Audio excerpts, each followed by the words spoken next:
What's up, everybody? It's your main man, Theo E.J. Wilson. I didn't want to chime in on the interracial relationship thing. I'm not in one. But I wanted to say that now is about the time because a lot of dialogue in the community has been sparked by us, especially after what Dr. Umar said. So I will say this. Yesterday, I saw an article that said 12 reasons why black men should just call it quits on black women.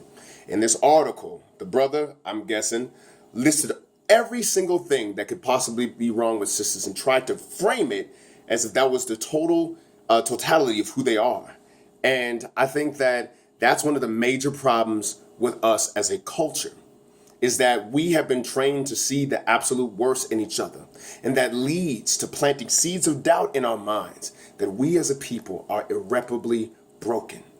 That something in us happened through the Ma'afa, the slave trade, the Jim Crow, all of this drug war shit that made us unable and unworthy to love and be loved. And I think that that is one of the things that we struggle with in a deep spiritual level. We don't even give words to it a whole lot of the time. The fact is that sisters have endured a lot of shit. They really have, man. When I started examining what male privilege looked like for me, I started realizing, nowhere in a patriarchal society is the woman gonna ultimately have it better than the male. Certainly, there are things that make it look like sisters have advantages, hiring and whatnot. But shit rolls downhill, y'all. And for the last 400 years, this woman has been our backbone. And we reject her. And we deflect. And we make her feel like she is less than at every turn of the way. And so let's go into the mechanics of what's going on. Number one, you don't get to be unkillable without having battle damage. And sisters were absolutely unkillable.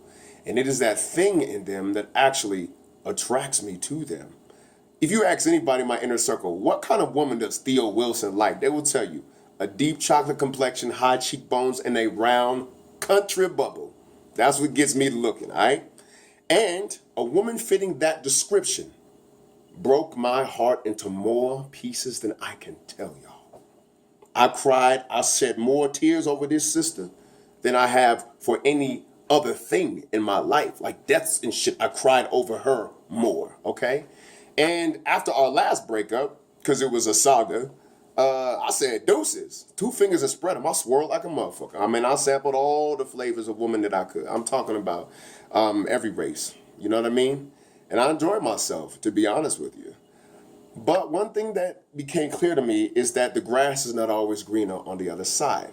And that every woman has her own flavor of battle damage. Every woman has suffered under patriarchy and has adapted to it and has been scarred by it in her own way. So an Asian woman's scarring may not look like a sister's scarring, and a white woman's scarring may not look like a black woman's scarring, and a Latina woman's scarring may not look like a black woman's scarring, but it's there. You're going to have to deal with shit wherever you go. What I learned is that the most deceitful, toxic, ill-tempered women that I ever met after I did all that interracial dating have been black women. The most beautiful, loving, kind, generous, self-sacrificing, competent women I've ever met have been black women. They've been sisters all throughout the spectrum. So what it is that we have this fear that we can't get right. And I'm telling you, after going outside, it's not necessarily that way. And a lot of y'all can't speak from experience on this. I certainly can. But we've been trained to see the worst in each other, that confirmation bias thing. We have to get past that. The only thing that I can say is probably different, and this is only to degree, not existence, but just to degree, sisters like being right more because they've been made to feel wrong about so much other shit, so they have a hard time letting go of being right, but other women do too. What I've been told is that the best relationship advice I've ever been told is that it is better to be kind than to be right. And that to be right all the time and you're going to find yourself right the fuck alone. And the other thing that happens when you date other women is that you find that the language of respect for men is different, especially in Latino cultures. And that is something that black men feel like we're lacking in sisters, you know what I mean?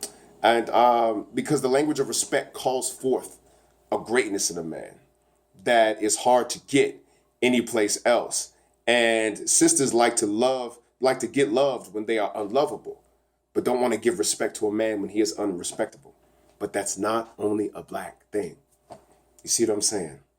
We have to start looking at us as people who deserve compassion, kindness, generosity, These things make relationship work, and there is no color for them. And since there's no color for them, they can be found within us as well. I remember Dr. Umar talked about the necessity to marry only black people. And for what he's talking about, rebuilding the black family structure, I fully agree with him. That's something that we have a big pain place around. Thing about what he's talking about is that he's talking about those property marriages, those marriages that are about estates, right? Those marriages that do make good families. But there are other things that factor into marriages. We don't want just somebody to raise a family with. We also want a life partner. We want a companion. We want somebody to be a lover. We want somebody that's also a good parent, right? So that structure, the model of marriage that he's talking about, doesn't necessarily evolve in our culture. And that's something that's another interesting curveball, right? The fact is that the thing that's stopping the black family from being rebuilt is our woundedness.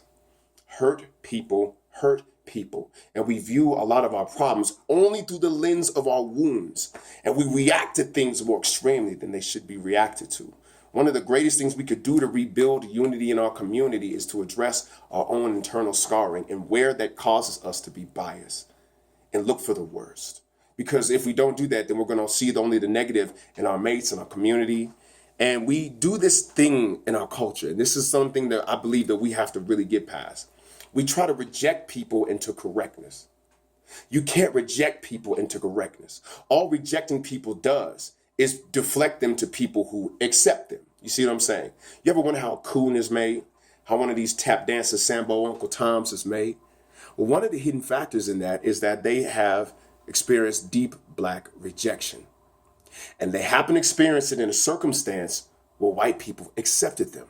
And they didn't have a particularly strong ideological commitment to the black community, so they went for where they felt love. That's how the physics of rejection actually work.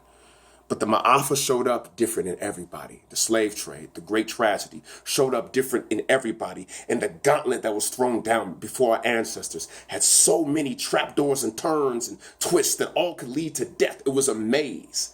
It was a maze of terrible Saw-like consequences if we made the wrong move. And so even if you see somebody who you feel is totally lost, accept them. They're one of the strongest. They made it through. That doesn't mean condone all their bullshit. They'll make their own bed in time. But accept that this is a traumatized person that has to get through life just like you do, right?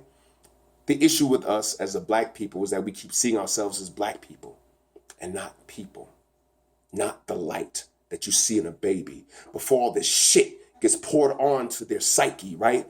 But just as a light, a spirit, compassion, understanding that we must create a warm atmosphere. One of the things that could build unity in the hood is to be like, you know what, bruh? I think you're fucked up. Whenever you want to come home, I'm here for you.